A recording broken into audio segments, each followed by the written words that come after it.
আজকে পশু হয়ে একাদশী করছি, আর আমরা মানব কুলে জন্ম নিয়ে ওই একটা একাদশী করব, তাই অনেকে পারি না, ক্ষুধা লেগে যায়। কুকুরেও কৃষ্ণ বলে, একটা পশু, সে কিনা কৃষ্ণ বলছে। শিবানন্দ, তুমি কাকে পশু বলছো? দেখুন, নবদ্বীপে মহাপ্রভুর একজন পারিষদ ভক্ত ছিলেন আমার গৌর হরি, যার নাম ছিল সেন শিবানন্দ। এই শিবানন্দ পণ্ডিতের কথা আপনারা অনেকেই শুনেছেন বাবা, অধিবাস কীর্তনে তার নামটা বলা হয়। সেন শিবানন্দ ইনি তো প্রসাদ ভোজি মা, প্রত্যেক দিন মন্দিরে ভগবানকে সেবা দিয়ে তারপরে বাহিরে এসে দেখে কোনো ভক্ত আছে কিনা, সেই ভক্তদের সেবা দিয়ে নিজের সেবা পেতেন। আর তার প্রসাদ সেবা করবার জন্য প্রত্যেক দিন কত শত ভক্ত তার মন্দিরের দুয়ারে এসে দাঁড়িয়ে থাকত। আজকে মধ্যাহ্নকালে মন্দিরে ভোগ লাগিয়েছে বাবা, অন্ন ভোগ দিয়েছে বাবা। এমনি অন্নের কিন্তু একটা অন্যরকম সুবাস ঘ্রাণ, কিন্তু সেটা যদি একবার গোবিন্দ সেবায় প্রসাদী হয়ে যায় বাবা, সেটা কিন্তু আলাদা রকম সুবাস একটা ঘ্রাণ, তাই না বাবা? আজকে যখন মন্দিরে ভোগ লাগিয়েছে, ওই যে ঘ্রাণ চতুর্দিকে ছড়িয়ে গেছে। তার বাড়ির সামনেই রাস্তা, ওই রাস্তা দিয়ে যাচ্ছিল একটা কুকুর, একটা পশু। সে যেই না ঘ্রাণটা নাসিকায় এসেছে, কুকুরটা বুঝতে পেরেছে তার তো ঘ্রাণ শক্তি বেশি। ঘ্রাণ শক্তিতে বুঝতে পেরেছে, চিন্তা করছে প্রত্যেক দিন কত খাবার আমি সেবা করি, কিন্তু এমন সুগন্ধি, এমন ঘ্রাণযুক্ত প্রসাদ তো এর আগে আমি কখনো সেবা করি, এমন সুগন্ধযুক্ত প্রসাদ। তা যার বাড়ি থেকে আসছে ওই খাবারের গন্ধ, আমি তার বাড়িতেই যাব। ঘ্রাণ শোকে একেবারে শিবানন্দের বাড়ির উঠানে গিয়ে দাঁড়িয়েছে, দেখছে মন্দিরে ভোগ লাগানো হচ্ছে, কত শত ভক্ত দাঁড়িয়ে আছে প্রসাদ পাওয়ার জন্য। কুকুরটা চিন্তা করলো, আমি যদি এখানে অপেক্ষা করে, আমাকেও বোধহয় একটু প্রসাদ দেবে। দাঁড়িয়ে আছে শিবানন্দ, মন্দিরে ভোগ লাগিয়ে বাহিরে এসে ভক্তদের সেবা দিচ্ছে। সেবা দেওয়ার পরে দেখছে দূরে একটা কুকুর দাঁড়িয়ে। তা কুকুরটার কাছে গিয়ে বলে, কিরে তুই প্রসাদ পেয়েছিস? কিছু বলছে। প্রসাদ পাবি? তাও কিছু বলছে। আচ্ছা দাঁড়া। ঘরে গিয়ে একটা কলার পাতায় করে একটু প্রসাদ এনে কুকুরটার সামনে দিয়েছে।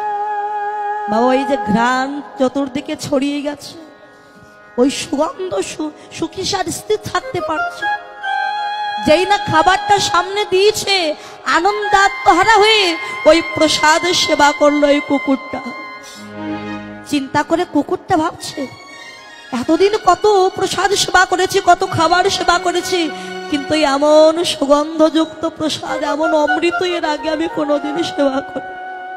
কেননা গোবিন্দ যখন সেবা করে সেটা শুধু প্রসাদ হয়, আর ভক্তরা যখন সেবা করে মহাপ্রসাদে পরিণত হয়ে। বল হরি বল। প্রসাদ সেবা করে কুকুরটা চলে গেছে। পরদিন যখন আবার মধ্যাহ্নকাল এলো, কুকুরটা ভাবছে, আজও গেলে বোধহয় আমি আজও প্রসাদ পাবো। আজও গিয়ে উঠানে গিয়ে দাঁড়িয়েছে। শিবানন্দ সবাইকে প্রসাদ দিয়ে ওই কুকুরটা এসেছে দেখে আবার ওই কুকুরটাকে প্রসাদ দিয়েছে। এমনি ভাবে প্রত্যেকদিন প্রসাদ সেবা করে। কুকুরটা ওই বাড়িতে সেবা পায় বলে আর কোথাও যায় না। শিবানন্দের প্রতি একটা মায়া জন্মে গেছে, আর কুকুরটার প্রতিও শিবানন্দের একটা মায়া জন্মে গেছে। আনন্দ আত্মহারা হয়ে ওই প্রসাদ সেবা করে। আর ভক্তরা যখন সেবা পায়, যে এঁঠোগুলো পড়ে থাকে, ওই কুকুরটাকে ওই এঁঠো প্রসাদ সেবা করে।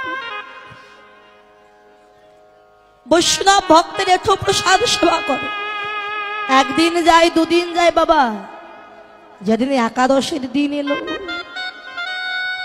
শিবানন্দ চিন্তা করলো, আজকে তো একাদশী, আজকে তো মন্দিরে ভোগ লাগানো, মানে ফল প্রসাদ দেওয়া হবে, ভক্তরা একাদশী করবে। তা বাড়িতে যে কুকুরটা আছে ও তো একাদশী করতে পারবে না, তো পশু, তো ওকে আমি আর অনাহরে রেখে কি করব? ওর জন্য আমি একটু আলাদা করে অন্ন প্রসাদ রান্না করে দিই। অন্ন প্রসাদ রান্না করেছে আর মন্দিরে ফল প্রসাদ দিয়ে ভক্তদের ফল প্রসাদ সেবা দিচ্ছে। আর কুকুরটা দূরে বসে আছে, জানছে এবার আমিও প্রসাদ পাবো। কলার পাতায় করে তাকে অন্ন দিয়ে বলছে এই নে তুই সেবা করে। কুকুরটা দেখছে তার জন্য শুধু অন্ন আর সবাই ফল সেবা করছে। বুঝতে পেরেছে যে আজকে একাদশীর দিন। চিন্তা করছে গোবিন্দ, আজ আমি পশুকুলে জন্ম নিয়েছি বলে তোমার নামে একটু একাদশীও করতে পারবো না। কাকে বলবো আমার মনের ব্যথা?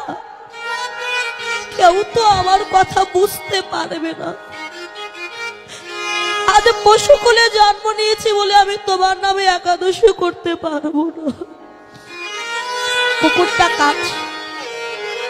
শিবানন্দ এসে দেখে অন্যদিন যেমন প্রসাদ দিলে সেবা করে, আজকে আর সেবা করছে না, বসে আছে। তা মাথা নিচু করে বলে কিরে, প্রসাদ দিয়েছি সেবা কর, আজকে তুই শুধু একাই অন্ন সেবা করবি, আমরা কেউ সেবা করব না, আজকে একাদশী তো তুই সেবা করে নি। আর যেই না কথাটা বলেছে, কুকুরটা সামনের দুখানা চরণ দিয়ে শিবানন্দের গলাটা জড়িয়ে ধরেছে, জড়িয়ে ধরে কাঁদছে, যেন বলতে চাইছে শিবানন্দ আমি অন্ন সেবা করব না, আমি একটু একাদশী করব তোমাদের সাথে, আমিও একাদশী করতে চাই। কিন্তু তার কথা কি কেউ বোঝে? কেউ বুঝতে পারছে? শিবানন্দ বলে কিরে কাঁদছিস কেন, প্রসাদ সেবা করবি না? কুকুরটা বারবার শুধু ওই ফল প্রসাদের দিকে তাকায়। কিরে তুইও কি একাদশী করতে চাস? কিন্তু সে তার কথা বলতে পারে না বাবা। আচ্ছা একটু দাঁড়।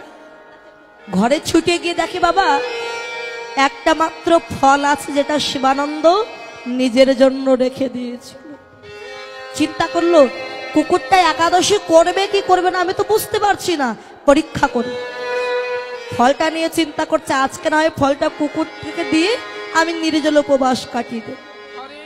যে কলার পাতায় অন্ন ছিল তার এক পাশে ফলটা দিয়েছে, মানে অন্ন একদিকে ফল একদিকে, দেখে কোনটা সেবা করে। ফলটাকে যেই দিয়েছে আনন্দে আত্মহারা হয়ে ওই অন্নটা রেখে ওই ফলটায় আনন্দে আত্মহারা হয়ে সেবা করেছে। শিবানন্দ বুঝতে পেরেছে তাহলে ওই একাদশী করবার জন্য কাঁদছে। ঠিক আছে, আমি যখন বুঝতে পেরেছি একাদশী এলে তোকে আমি আর অন্ন দেব না, তুইও একাদশী করিস। বাবা আজকে পশু হয়ে একাদশী করছি আর আমরা মানব কুলে জন্ম নিয়ে ওই একটা একাদশী করব, তাই অনেকে পারি না, ক্ষুধা লেগে যাবে, কাজ করতে হবে, একাদশী করবো, এটা আমরা অনেকে বলি।